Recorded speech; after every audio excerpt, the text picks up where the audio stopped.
Alors, étudions ici une fonction numérique. F de x est égal à 2 exponentielle de 2x moins 4 exponentielle de x, avec x qui appartient à l'ensemble des réels, c'est-à-dire l'ensemble des valeurs de x comprises entre moins l'infini et plus l'infini. Dans une première question, nous allons étudier les variations de f, puis dans une deuxième question, nous allons trouver l'équation de delta, la tangente à la courbe CF au point d'abscisse ln de 5, et dans une troisième question, nous allons calculer l'intégrale entre 0 et 1 de la fonction f de x dx, qui correspond à une aire. Première question, les variations. Alors, pour étudier les variations, il faut que je calcule la fonction dérivée. Donc, f' de x est égal à la dérivée de cette fonction-ci, c'est-à-dire 2 exponentielle de 2x moins 4 exponentielle x dérivée. Alors, je sais que la dérivée de exponentielle de 2x, c'est 2 exponentielle de 2x.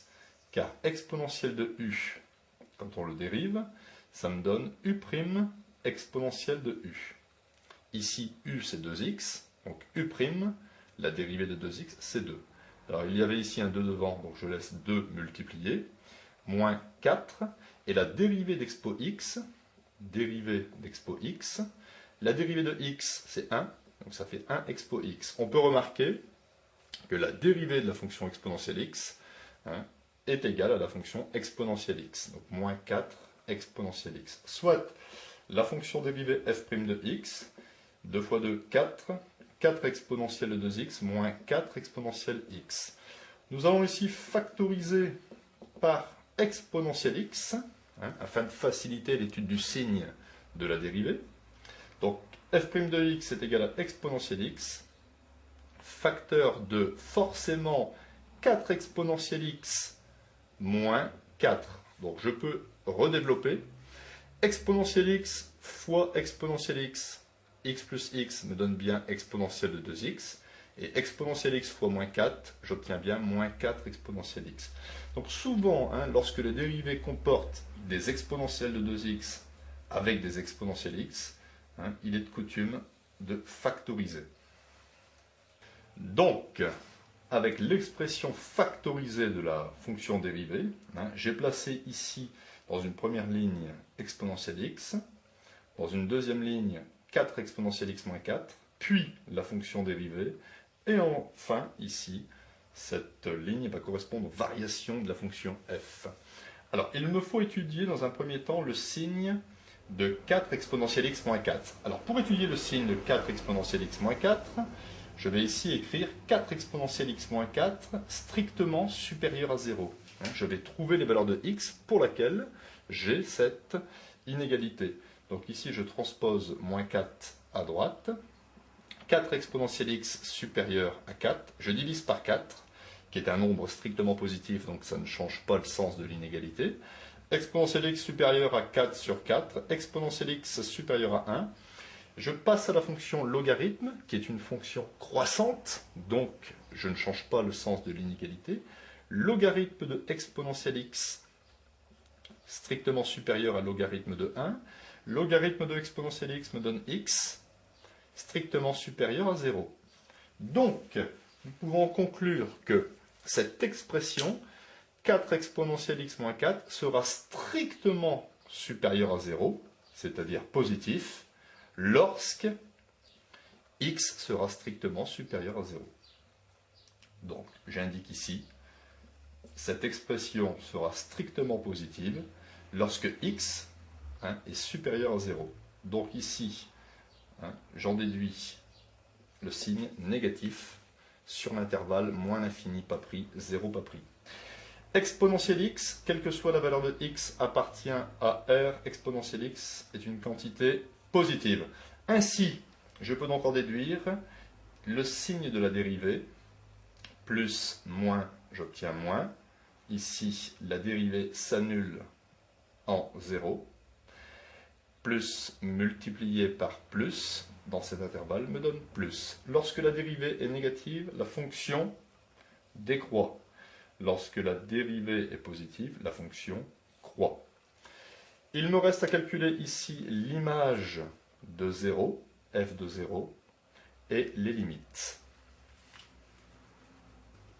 f de 0, je remplace x par 0, c'est-à-dire 2 exponentielle 2 fois 0, ça fait 0, moins 4 exponentielle 0.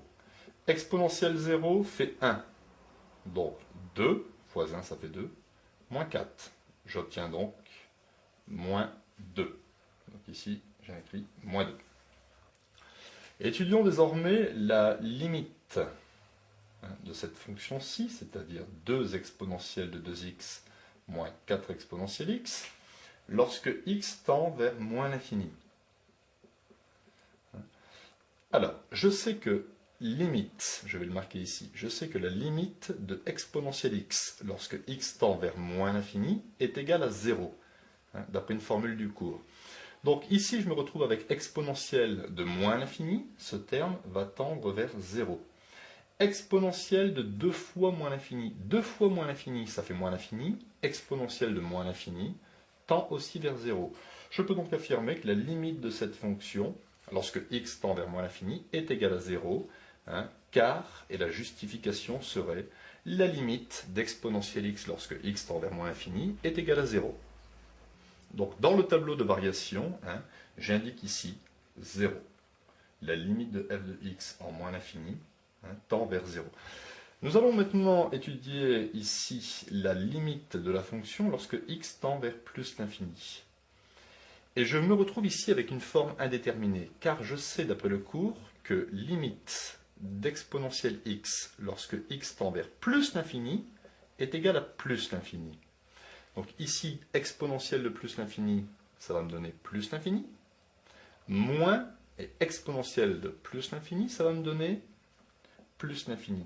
Je me retrouve avec une forme indéterminée, plus l'infini, moins l'infini. Il faut donc lever l'indétermination. Pour cela, je vais factoriser par exponentielle x. Donc la limite de cette fonction est équivalente à la limite de exponentielle x, facteur de 2 exponentielle x moins 4, lorsque x tend vers plus l'infini. Et là, j'ai réussi à lever l'indétermination. Pourquoi? Eh bien, exponentielle x tend vers plus l'infini. 2 exponentielle x moins 4, c'est-à-dire 2 exponentielle x, tend vers plus l'infini. Plus l'infini multiplié par plus l'infini me donne plus l'infini. J'indique ici plus l'infini. Et la justification, ce sera une double justification, car limite de exponentielle x lorsque x tend vers plus l'infini est égale à plus l'infini, et limite de 2 exponentielle x moins 4 lorsque x tend vers plus l'infini est égale à plus l'infini. Donc vous voyez, j'ai réussi à lever l'indétermination, la forme indéterminée plus l'infini moins l'infini, en factorisant par le terme exponentielle x. Alors, nous allons ici nous faire une idée de la représentation graphique. Je vais tracer le graphe approché à main levée de cette situation. Alors, dans un premier temps, il n'y a pas de valeur interdite, donc pas d'asymptote verticale. Je vais repérer ici le point de coordonnée A, 0, moins 2. 0, moins 2, donc 0, moins 1, moins 2. Et en ce point, vous voyez que f' de x s'annule. C'est-à-dire la pente est nulle. Je représente ceci par une tangente horizontale. La limite de f de x en moins l'infini, ça fait 0. Donc ici, je peux représenter la courbe de cette manière-ci. La courbe part de 0, atteint moins 2 et remonte en plus l'infini. Alors je vais la remonter de cette manière. Et ici j'écris, c'est la courbe de f. Donc pour être plus précis, il faudrait prendre quelques valeurs de x, par exemple x égale 1, x égale 2, x égale 3, et de calculer les images correspondantes pour bien situer la courbe.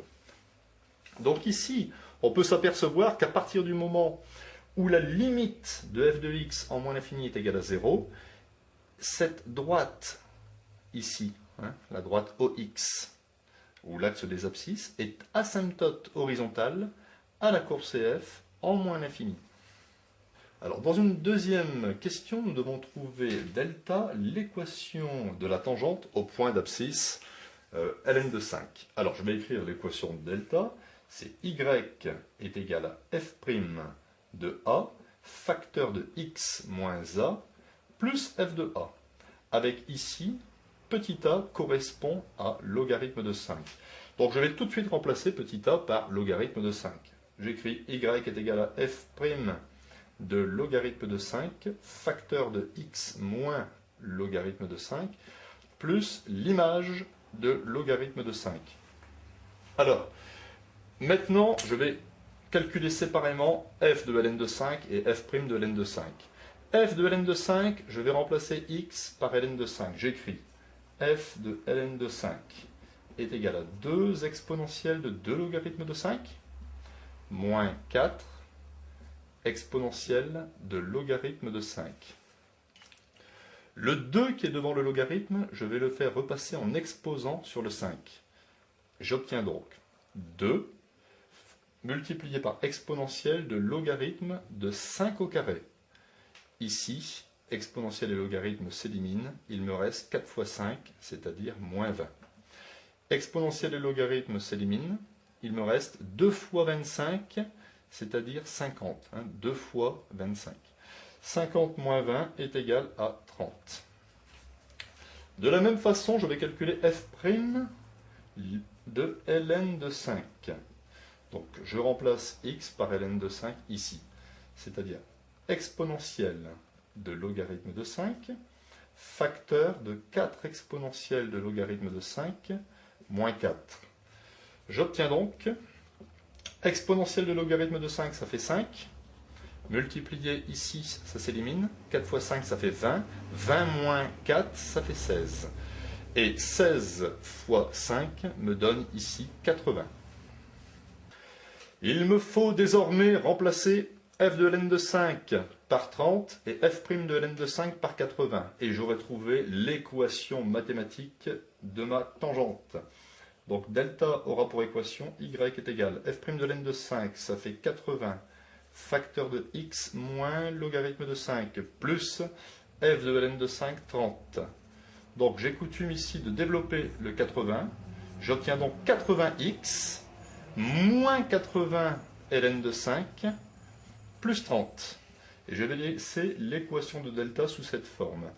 C'est l'équation ici qui correspond à une fonction affine de pente 80 et d'ordonnée à l'origine moins 80 ln de 5 plus 30. Donc vous voyez, la pente de la tangente, qui est 80, correspond en fait à f' de ln de 5.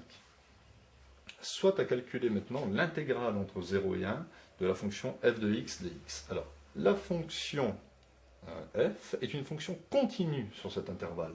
Donc l'intégrale existe, et nous pouvons écrire, en remplaçant f de x par son expression mathématique, intégrale entre 0 et 1 de 2 exponentielle de 2x moins 4 exponentielle x dx.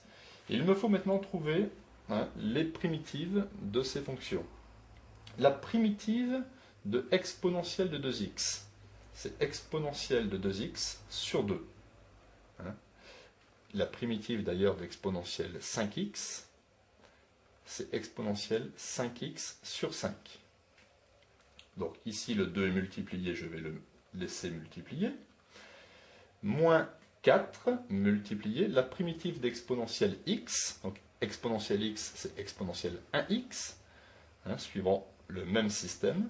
La primitive c'est exponentielle 1x sur 1, c'est-à-dire exponentielle x. Moins 4 exponentielle x, à prendre entre 0 et 1. Donc je mets la primitive de cette fonction entre crochets. Je vais donc maintenant pouvoir simplifier 2 avec 2. Donc ça fait exponentielle de 2x, moins 4 exponentielle x, à prendre entre 0 et 1. Je vais donc calculer maintenant cette expression pour x égale 1, moins cette expression pour x égale à 0. Donc je remplace x par 1. Ça fait exponentielle de 2 moins 4 exponentielle de 1. Je remplace x par 0. Exponentielle de 0, ça fait 1. Exponentielle de 0, ça fait 1. Donc 1 moins 4. Donc il vient exponentielle de 2 moins 4 exponentielle de 1, je peux aussi écrire e. 1 moins 4 me donne moins 3. avec le moins devant, plus 3. Donc je vais laisser le résultat comme ça, en unité d'air. Donc l'intégrale de cette fonction entre 0 et 1 est égale à exponentielle de 2 moins 4e plus 3. Une petite question annexe, si je dois étudier l'intersection de la courbe avec l'axe des abscisses, eh bien je vais résoudre y est égal à 0. Y correspond à ma fonction f de x. Donc je vais résoudre 2 exponentielle de 2x moins 4 exponentielle x est égal à 0. Je factorise par exponentielle x, donc exponentielle x, facteur de 2 exponentielle x moins 4. Car si je développe cette expression, j'obtiens cette expression. Ensuite, je peux écrire un produit de facteurs est nul si l'un au moins des facteurs est nul. Donc soit exponentielle x est égal à 0, ce qui est impossible. Pourquoi? Car exponentielle x est une entité, une quantité strictement supérieure à 0. Donc ici, nous n'avons pas de solution. Soit 2 exponentielle x moins 4 est égal à 0. Je transpose le moins 4, ça fait 2 exponentielle x est égal à 4. Je divise par 2, exponentielle x est égal à 4 divisé par 2, ça fait 2. Je passe au logarithme. Logarithme de exponentielle x est égal à logarithme de 2. Logarithme de exponentielle x, ça s'élimine. J'obtiens x est égal à logarithme de 2. Ainsi, la courbe coupe l'axe des abscisses au point de coordonnées h, qui aura pour abscisse ici logarithme de 2, et qui aura pour ordonnée 0. Donc,